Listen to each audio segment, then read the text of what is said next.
Aba district ya Mitoma babwire makazi na district ya Rubirizi umupaka z'umupira gw'ebigere za Ankole Cup ezanirwe nyuma y'abazyo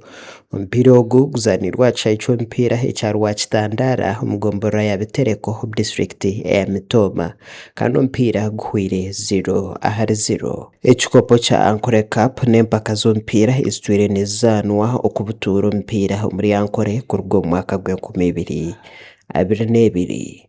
Omumpaka nizo zimwe timu ya Ibanda nayo egwire makazi goremwe hariyemwe na timu ya Kiruhura omumpira ho guzanirwa muri Ibanda izoba eryanyemwe y'abazyo Ibanda yabagiriyemo hariyemwe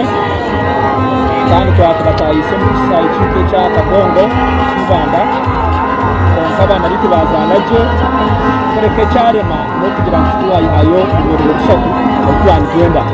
nashima munongara ngabona kwa draw namazima twasinga nabako basinga konka abaho enkora nungi kurango bagwa dozobe yataya iribanda ibandika yizire Kiruhura twa drawinga 0-0